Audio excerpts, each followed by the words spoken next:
Shao Jiuniang, there's a Jiuniang in the Taiping district whose wife, Kim, married into the house and couldn't have a baby, and she's very jealous. Chai spent a lot of money on a wife to have a baby, and Kim was abusive. He died a year later. Jiuniang slept alone for months and never entered his wife's house again. On this day, Jiuniang's birthday was marked by good-mannered wife and generous gifts. Chai couldn't resist. That's why he's back with her. His wife set up a banquet in the bedroom and invited him in. He said he was drunk and wouldn't go. Dressed up and bright, Kim returns to her husband's house and says, "I've been waiting all day for your birthday. Even if you're really drunk, please have a drink." That's when Jiuniang got into the bedroom and talked to his wife over a drink. "I regret that I killed the concubine you bought last time, but you remember your revenge," Kim says with a free face. "Is there no twilight? From now on, you're looking for 12 women, and I'm not saying you're not." Jiuniang listened and was happier, staying in his wife's bedroom with her and falling in love with her again. So Kim enlisted her matchmaker to find a good woman for her husband, but secretly told her to delay. If she did find a good woman, she didn't tell her husband, and she acted like she was in a hurry to urge her matchmaker. After more than a year of this, Jiuniang waited and trusted his relatives and friends to pay for his concubines, which led him to buy an adopted daughter from the Lin family. Jin saw her and liked it on the surface. Let Lin eat with her. What cosmetics and jewelry were used by Lin? Lin was adopted by the Lin family as an illegitimate daughter who had never learned to do sewing and depended on others for all her clothes except for her embroidery shoes. Kim's criticism is that my family has always been frugal. Unlike the Wang nobility family, you are required to be a painter. Just give her some nice floral satin and tell her to take up the Crimson Award like a teacher or a student. It started with a little reprimand, then grew to whip. Jiuniang saw you. He's in pain and can't help it.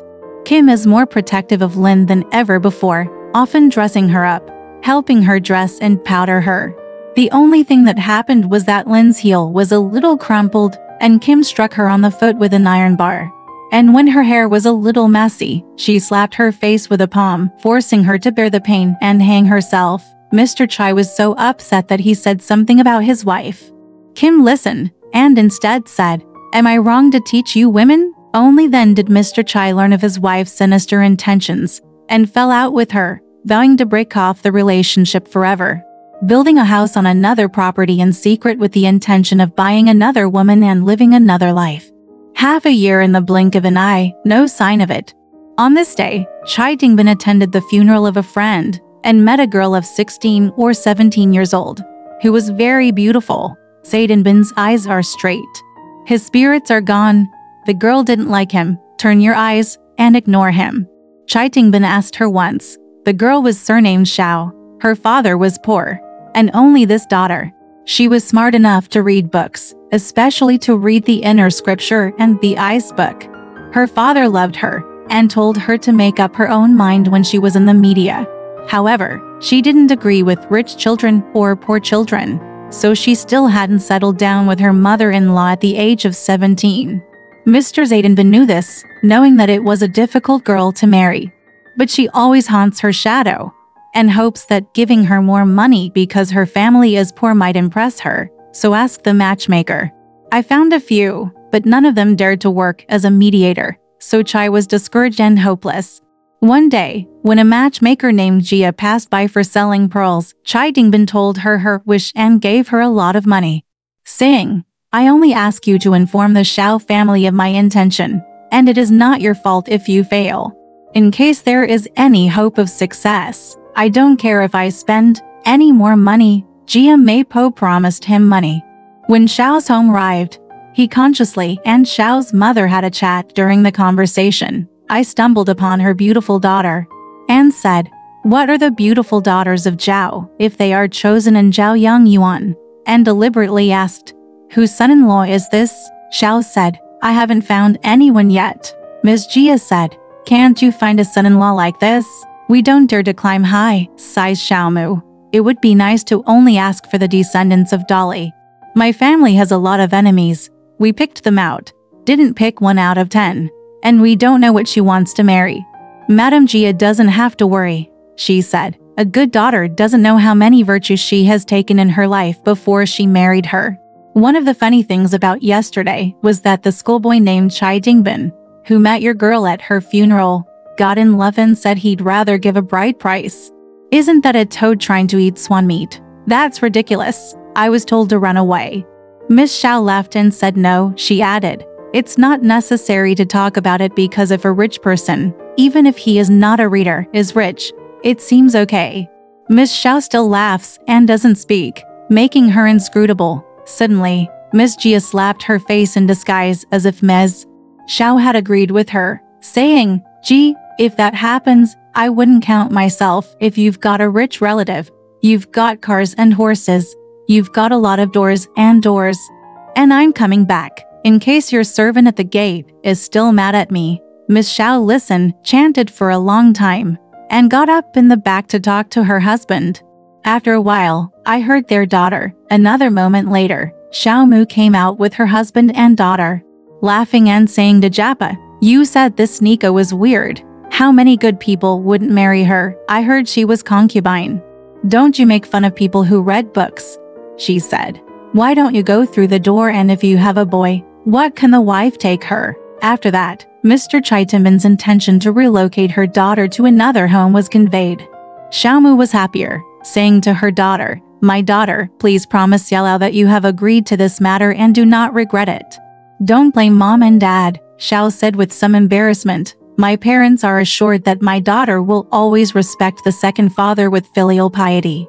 It's not always a bad thing to find a good home for your daughter's self-awareness. But it's not always a bad thing to find a bad home for her to suffer some guilt or grievance. Last time I saw Mr. Chai, I was lucky to look at his face. His children and grandchildren will certainly have something to gain from it." After hearing this, Jia Mei went to tell Chai Tingbin with joy. Chai Tingbin was overjoyed, and immediately got down his daughter's bride price and married Shao into the villa in a magnificent carriage. Besides Kim, the Chai family knows all about this, but nobody's gonna say anything. After settling down, Shao told her husband, Lang Jun, "This is like putting a nest on a floating cloth by a swallow. It won't last." She told her family not to leak information. "It's impossible to hide this forever. In my opinion, better to come in early. The problem will be less." Fearing that she would be abused by Kim, Shao said, "There are no untouchable people in the world. If I'm careful and don't make mistakes everywhere, why would she abuse me?" Chai agrees with her, but he's afraid to do it. On this day, when Chai was away from home for some reason, Shao wore plain clothes, told an old servant to take the old horse with him, and ordered an old servant to bring a baggage with her. She came to Kim's residence decisively, knelt how to get herself to Kim's house, and how to live in a different yard, etc. The former Communist Party committee told the truth. Kim knows that, and he's grown to such an extent that he's still in the dark, and half dead. "You'll be forgiven for coming forward to confess to me when you're about to attack Shao." Seeing her again in plain clothes and humble manner, I lost my temper, so I instructed her to change her clothes.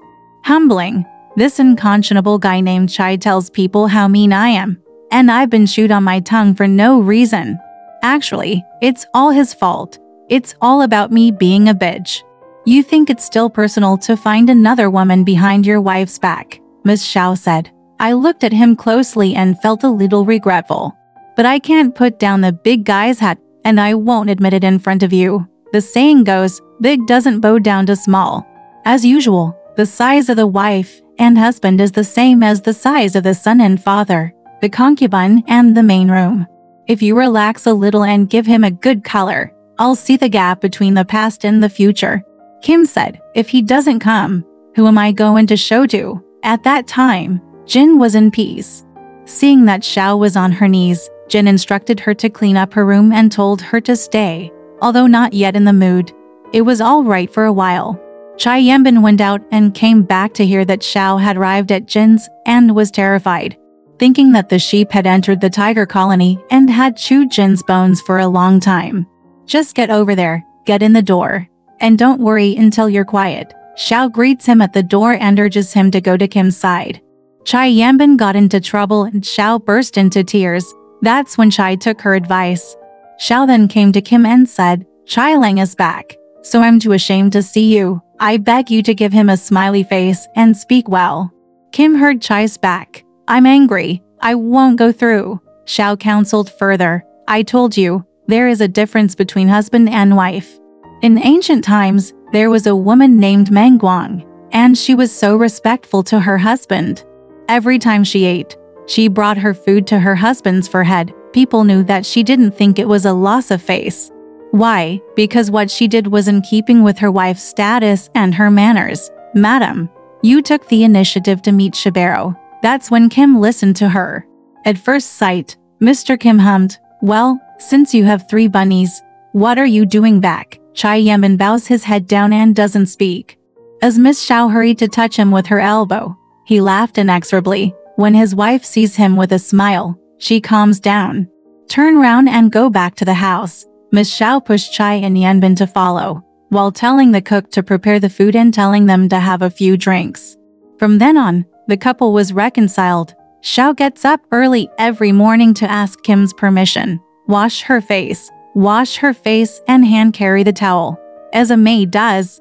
Miss Chai, who had struggled to refuse to come to her house, kept her overnight for more than 10 days. As a result, Kim also thinks she's well behaved. But then I realized I was inferior to Shao Nu, and from shame I grew jealous. Yet Miss Shao was circumspect and could not find fault with her. Occasionally, she scolds her, and she listens submissively.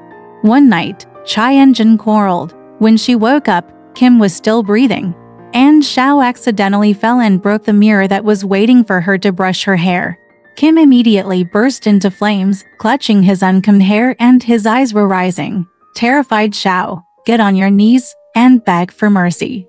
Kim grabbed her easily, refused to spare her, and took a whip. Chai Yanbin couldn't read it anymore, so Dong Dong came and pulled Shao out of the house. Kim's been swearing and chasing. Chai was in a hurry, grabbed the whip, drew her blood on her face, and she went back to her room. Husband and wife are like enemies again. From then on, Chai Dingbin was forbidden from Shao to go back to Jin's house. The next morning, Shao walked on her knees outside Kim's door, waiting for her to get up and serve her. Kim Gigi is here. She's banging on the bed. Tell her to go. She resented Ms. Shao so much that she chewed her teeth. Make up your mind and clean up when your husband's away. Knowing that she had the idea, Ms. Chai simply stayed out and did not interact with the outside world. Kim's maid was always angry, and people were screaming. Since the breakup, Shao has not dared to stay at Chai Tingbin's house at night. Get Chaitinbine to sleep alone at night. When Kim learned that her husband was not exclusively owned by Shao, she felt a little better. Chai's family has a little bigger maid. She's very sophisticated. She once stumbled across a conversation with her owner, and when Kim found out she suspected that she had an affair with her husband, she beat her up. A groveling woman often scolds her behind her back. This day, it's the maid's turn to serve Kim at night. Don't go to Madame's room tonight. I don't know what I'm thinking, Shao told Chai Tingbin. Zaidanbin felt justified, summoning the maid and blackmailing her. What do you want to do tonight? The maid thought her master had discovered her secret and was too frightened to speak. Miss Chai was even more puzzled by the feint, searching her for a sharp knife. Now, the maid was left speechless, kneeling and begging for mercy, saying, I fucking hell. Chai tried to hit her, and Shao counseled her, don't be busy. As soon as you hit her, things flashed. Will the maid survive if Madame finds out? Her sins are unforgivable, so I think we can sell her and save her life, and earn some money for our family. Chai agreed that Chai had sold her to a concubine. When Kim found out that she was missing the maid, she asked, and if she knew that her husband had sold it. She blamed him for not negotiating with her, and heard that her husband had adopted Shao's opinion, and blamed Shao for coming, and scolded her in a very vicious way. Even Chai Tingbin complained about Shao. You brought this on yourself. If you let the maid kill her, what's the problem? Kim listened to the word kill and was surprised. Ask anyone, nobody knows. Ask Shao. And Shao will not say either. Kim was both cranky and angry, leaping and cursing with his skirt on. Chaitinbin couldn't hear it, so he told her the truth. Jin was shocked to learn that Shao saved her life and was gentle to her. However, Jin blamed Shao on why she didn't say so. Mr. Chattenbin went out of the way to see Mr. Kim as relaxed and thought he was fine. While her husband was away, Kim summoned Shao to count her down. Should not spare the little hoof who was going to kill me. Why did you let her go? Miss Shao could not find a suitable answer for a while. Kim thought, this time you're not caught. You're not going to have to deal with the slain master's maid. I'll burn the iron and burn thou's face, and I'll destroy her face. A domestic servant hugged Shao. With each branding, Shao cried and her servants cried and pleaded for her punishment.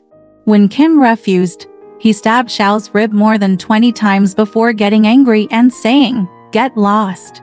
After a few days, Seidenbin returned, seeing Shao's face with a cauterization. I asked Jin's account when I was angry. Shao pulls her clothes and says, I volunteered to dance in this fire pit. I married you because your house is heaven.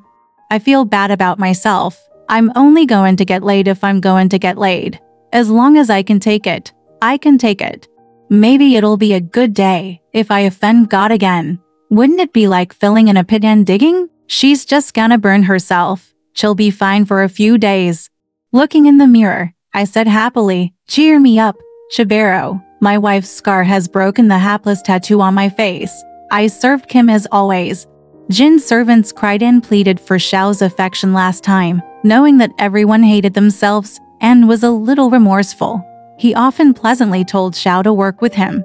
More than a month later, Kim had burps. Once a meal is eaten, the hiccups are very strong, affecting the diet. Chaidenbine hated her for dying too late, regardless of her illness. Her belly will swell up like a drum in a few days. I just want to sleep all day and can't get out of bed. Sister Shao can't eat or rest. She's waiting for her. She appreciates it.